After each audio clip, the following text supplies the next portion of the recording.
আসসালামু আলাইকুম। সবাইকে শুভেচ্ছা ও স্বাগতম। আর টাইনি ডেইজ পেজ থেকে। আমি আকরাম রিপন। ডিফারেন্ট ভাবে ইন্ট্রো দিলাম, তাই না? যাই হোক, ডিফারেন্ট থাকা উচিত। না হলে আসলে বোরিং ফিল করবেন যারা অডিয়েন্স আছেন। সো মূল বিষয়টায় ফিরে যাই। মূল বিষয়টা আসলে কি বলবো? মূল বিষয়টা বুঝে ফেলছেন। আমার ভিডিওর দুই পাশে ছবি দেখেই বুঝে ফেলছেন।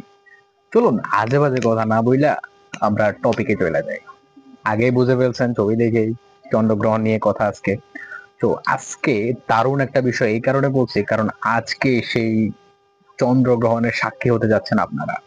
কারণ আজকে 7ই সেপ্টেম্বর 2025। আজকে রাত 8টা 28 মিনিটের দিকে এটা শুরু হবে বাংলাদেশের আর কি। বাংলাদেশ থেকে 8টা 28 মিনিটে শুরু হবে, কিন্তু অ্যাপ্রক্সিমেটলি যে ছায়ার মধ্যে চাঁদটা প্রবেশ করবে তখন একটু কালো হয়ে যায় প্রথম প্রবেশের বিষয়টা। তখন সেটা হবে 9টা 27 মিনিটের দিকে, কিন্তু 10টার পর পরই সেটা পুরো ব্লাড মুনে পরিণত হওয়ার পসিবিলিটি সবচেয়ে বেশি। সো অপেক্ষা কিন্তু বেশি না। হ্যাঁ, আমার ভিডিওটা আপলোড হতে হতে আসলে আপনারা আমার মনে হয় শুরু হয়ে যাবে আর কি। যাই হোক, মূল বিষয়টা আমরা বুঝে ফেললাম। দারুণ বিষয়। আজকে এই অভিজ্ঞতা আমরা নেব চন্দ্রগ্রহণে, যেটা ব্লাড মুন বলা হয় বর্তমানে। তো এইটা দেখার সাক্ষী হতে যাচ্ছেন আপনারা। ওকে, ফাইন।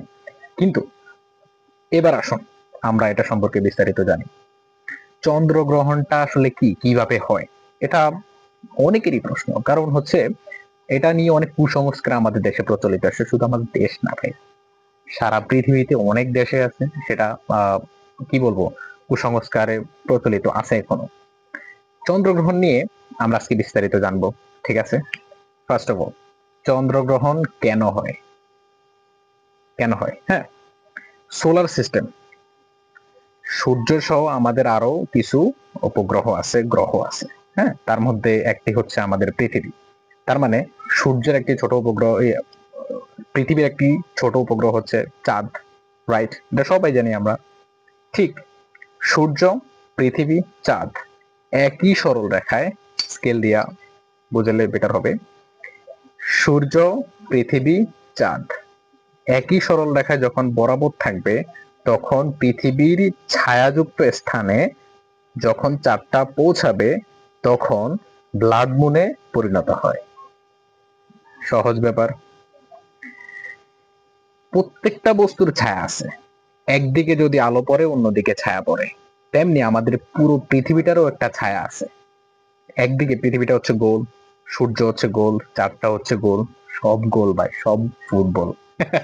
যাই হোক, তো সূর্য থেকে যে আলোটা পড়ে এক পাশে পড়ে, তখন অপর পাশ পুরাটা অন্ধকার থাকে। রাইট, এটাও আমরা সবাই জানি। সেটা হচ্ছে ছায়া। বিশাল মহাকাশে ছায়া তৈরি হয়। এই পাশে আলো পড়লে এই পাশে বিশাল ছায়া তৈরি হয়। এই ছায়াটা কারণেই আপনার চন্দ্রগ্রহণ হয়। যখন এই ছায়াটা বরাবর, মাঝ বরাবর চাঁদটা চলে আসে, তখন রক্তাক্ত চাঁদ হয়ে যায়। এবার কিভাবে রক্তাক্ত চাঁদ হয়, কালারটা কেন লাল হয়, এটা একটা ব্যাপার আছে। এটা বুঝতে হলে আমাদের ছায়ার প্রকার আমাদের জানতে হবে। একটা হচ্ছে ছায়া হচ্ছে দুই প্রকার। একটা হচ্ছে উমাব্রা, একটা হচ্ছে পেনাব্রা। রাইট, উমাব্রা হচ্ছে মূল ছায়া বা প্রচ্ছায়া, মূল ছায়া যেটা প্রচ্ছায়া বাংলা। আর পেনাব্রা হচ্ছে উপছায়া। রাইট। আর এই বিষয়টা উপছায়া মানে হচ্ছে প্রচ্ছায়ার অল্প অংশ, দূরের অংশটা। ঠিক আছে, খুব আংশিক অংশ, সেটা হচ্ছে পেনাব্রা। রাইট। আর মূল ছায়া হচ্ছে উমাব্রা। এটা মনে রাখবেন আপনারা, এটা মনে রাখা উচিত। হ্যাঁ, মহাকাশ নিয়ে একটা জ্ঞান থাকলো আর কি, পৃথিবীর ছায়া নিয়ে। তো এবার আসি আমরা আহ চন্দ্রগ্রহণ কি সেটা বুঝবো। কিভাবে সেটা মোটামুটি আমরা বুঝছি, কিন্তু আসলে কি এটা বুঝতে হবে। আমাদের চন্দ্রগ্রহণকে তিন ভাগে ভাগ করি আমরা। একটা হচ্ছে partial lunar eclipse, total lunar eclipse, আর একটা হচ্ছে পেনাব্রা লুনার এক্লিপস।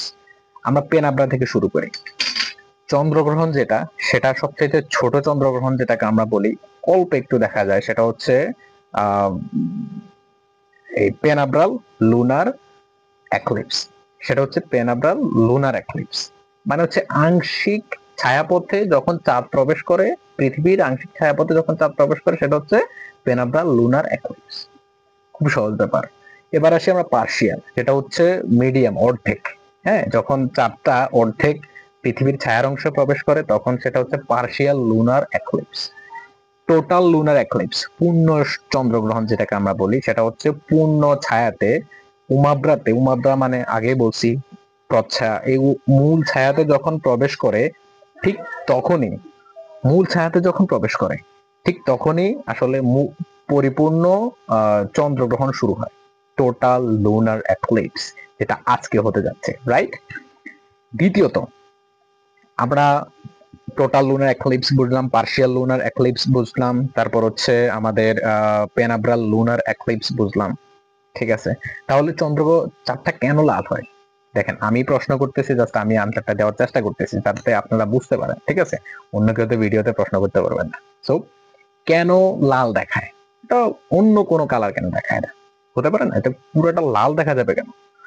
এটার কারণ হচ্ছে আমাদের পৃথিবীর বায়ুমণ্ডলে ধূলিকণা এবং বিভিন্ন গ্যাস থাকে, এবং সূর্য থেকে যে আলোটা আমাদের পৃথিবীতে প্রবেশ করে, রাইট? একটু মনে রাখবেন, সূর্য থেকে যে আলো পৃথিবীতে প্রবেশ করে বায়ুমণ্ডলের যে একটা সারফেস, ওখানে ধূলিকণা এবং গ্যাস থাকে, সেটা অ্যাবজর্ব করে নেয় নীল আলো এবং সবুজ আলো, কিন্তু সেটা অ্যাবজর্ব করতে পারে না লাল আলো, রেড কালার যেটা, সেটাকে সে অ্যাটমসফিয়ারটা ছেড়ে দেওয়ার কারণে সেটা ওই ছায়া বরাবর চলে যায়। তো ছায়া বরাবর কি থাকে? চাঁদ থাকে তখন।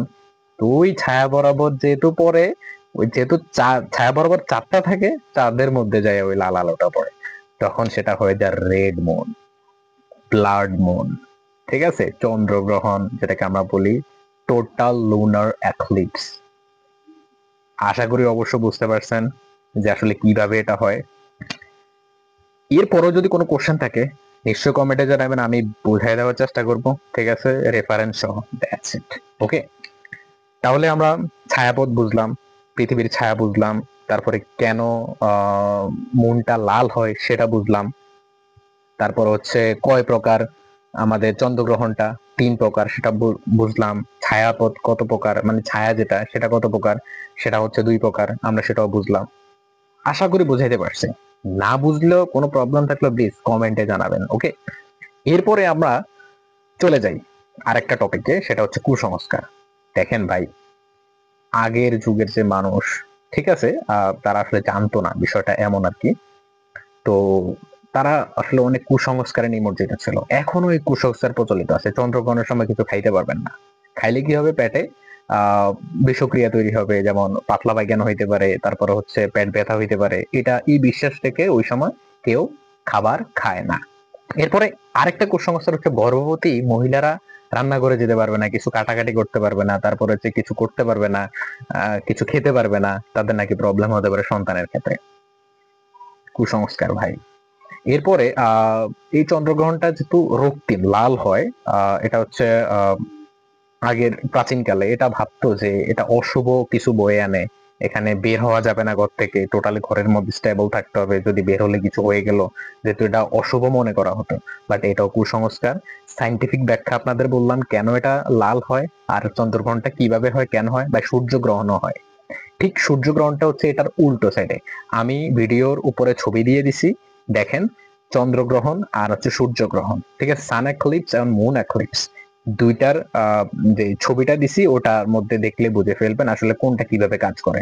আমি আসলে বলে হয়তো অনেক কিছু বোঝাইতে পারতেছি না, বাট ছবি দিলে অনেক সময় বুঝবেন। বাট আমি বলবো তারপরও আপনি রিচার্জ করেন। দেখেন, একটা বিষয় জানলে ক্ষতি না, আপনি এটা জানবেন, সমস্যা নেই, যাতে আপনি কুসংস্কারে নিমজ্জিত না হয়ে যান। জ্ঞান অর্জন করতে হবে, যাতে আপনাকে ভুলভাল কেউ না বুঝায় ভাই। জ্ঞান অর্জন যদি না করেন, যে যা বলবে তাই বিশ্বাস করবেন। বাট খোঁজেন, সমস্যা নাই। তারপর হচ্ছে আমি মনে করি আমার ভিডিও দেখে কিছু একটা শেখেন, জানেন, that's okay for me. Okay, so আমিও আসলে অপেক্ষা করতেছি অধীর আগ্রহে যে এই চন্দ্রগ্রহণটা আমি দেখবো। রেড মুন, ব্লাড মুন যেটাই বলে, চন্দ্রগ্রহণটা টোটাল লুনার এক্লিপসটা আমার দেখার খুবই ইচ্ছা। আমি আসলে এক্সাইটেড, রিয়েলি এক্সাইটেড। সৌভাগ্য যদি আল্লাহ রাখে আমি অবশ্যই দেখতে পারবো ইনশাল্লাহ, আপনারাও দেখবেন।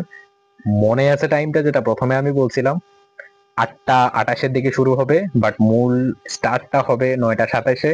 এরপরে 10টার দিকে প্রায় ফুল রেড মুনে আপনারা দেখতে পারেন। এরপরে এটা প্রায় 7 ঘন্টা 27 মিনিট স্টেবল করতে পারে, মানে শেষ রাত পর্যন্ত।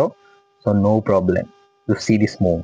ওকে, সো দেখা হবে অন্য কোনো ভিডিওতে, অন্য কোনো টপিকে। সে পর্যন্ত ভালো থাকবেন, সুস্থ থাকবেন। সো আজকের ইন্ট্রোটা ছিল একটু ডিফারেন্ট, তাই না? চেষ্টা করো প্রতিদিন ডিফারেন্ট ডিফারেন্ট ইন্ট্রো দেওয়ার জন্য। ওকে, আল্লাহ হাফেজ, ভালো থাকবেন।